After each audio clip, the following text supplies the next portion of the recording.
আমার বউ আমাকে বলছে যে তুমি যদি ভাই এটা কি শাক? কলম শাক। কলম শাক।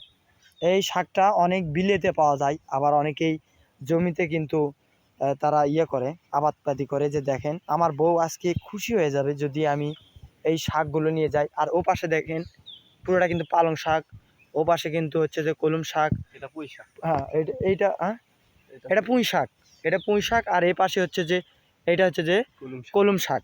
আর যে দেখেন আমি যে সামনেটা দেখাচ্ছি এইটা হচ্ছে যে কলম শাক। এই যে দেখেন বাগুন আছে। মানে আজকে আমার বউ যদি মানে এই শাকগুলো আমি যদি বাড়িতে নিয়ে যাই সে খুশি হয়ে যাবে আমার বিশ্বাস। আর এই যে দেখেন এটা হচ্ছে যে পুঁই শাক না, এটাতে ওষুধ ব্যবহার করা হয়েছে এই পুঁই শাকে। আর এই যে দেখেন আমি আপনাদের দেখাই লাল শাক অনেক। হ্যাঁ, যতগুলো মানে যতগুলো শাক আছে বেস্ট। মানে অনেকেই জানেন যে লাল শাক আসলে উপকারিতা কী। হ্যাঁ, লাল শাক উপকারিতা কী আছে। এই যে দেখেন এই যে মরিচটার গাছটা দেখাচ্ছি, দেখেন কত সুন্দর ফুল হয়েছে এই মরিচ গাছে। আর যে এই যে মরিচগুলো আপনি যে দেখাচ্ছি এইটা মরিচ অনেক ঝাল, এই মরিচগুলো অনেক ঝাল। দেখেন একটা ছোট্ট গাছে কত মরিচ ধরছে। সব আল্লাহ পাকের ইচ্ছা, সব আমার খোদা পাকের ইচ্ছা। যদি আল্লাহ চাইতো এই গাছটা কিন্তু অনেক ছোট থাকতো, এই গাছে অথবা ফল নাও ধরতে পারতো। এই যে দেখেন কত সুন্দর ফল। এইটা মরিচ গাছ, এইটা মরিচ গাছ এ পাশে আছে। এই যে আমি আপনাদেরকে দেখাচ্ছি এই যে পাশেটা যে আপনার হচ্ছে যে ঘাসগুলো দেখতে পাচ্ছেন, অনেকজন ভাববেন যে এটা হচ্ছে যে ওই যে কুসুরের গাছ আর কি। তো আমি ওটা আপনাদেরকে দেখাবো না। যদি আজকে মানে আমার বউ যদি জানতে পারে যে আমি বাগানে আছি, তো তাহলে অবশ্যই সে বলবে যে আমার জন্য কেন নিয়ে আসেন এই শাকগুলো। আর আমি আপনাদেরকে বোঝাতে চাচ্ছি যে এই যে দেখেন বাগুন, দাম কিন্তু থাকে দেখে অনেক আগুন।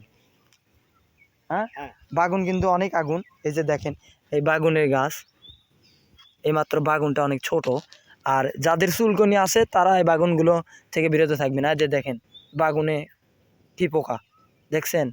একটা গাছে যদি এরকম অবস্থা হয়, ছোট্ট একটা গাছে মাত্র 4-5টা ফল ধরছে, সেই গাছে যদি এত সমস্যা হয় তাহলে সাধারণ মানুষ কৃষক কিভাবে বাঁচবে। এই যে দেখেন এই পাশে লাল শাক আছে, তারপরে এই পাশে মানে আমার বইয়ের হচ্ছে যে সবচেয়ে পছন্দের একটা শাক, আর একটা শাক বলি পাটের শাক। এই পাটের শাক দেখেন পোকা ধরছে। হ্যাঁ, আমার বউ বা আমার শ্বশুরবাড়িতে যদি এই শাকগুলো পাঠানো হয়, হ্যাঁ, এই শাকগুলো যদি পাঠানো হয়, আমার তো মনে হয় এই বছরে আমাকে একটা R15 গাড়ি গিফট দেবে আমার বিশ্বাস। এই যে দেখেন এগুলোতে কিন্তু ছোট্ট ছোট্ট কিন্তু কেবল লাল শাক কিন্তু আবাদ করা হচ্ছে। এই যে দেখেন ও পাশে পুরো একটা মানে এত সুন্দর দৃশ্য যা বলার বাইরে। এই যে দেখেন আমাদের যে বিদেশে যাওয়া লাগবে না, আমাদের দেশেই কিন্তু অনেক শাক সবজি চাইলে কিন্তু আমরা আবাদ করতে পারি। কিন্তু আমাদের দেশে হয় কি অধিকাংশ ফলগুলো আমরা যত্ন খুব কম করি।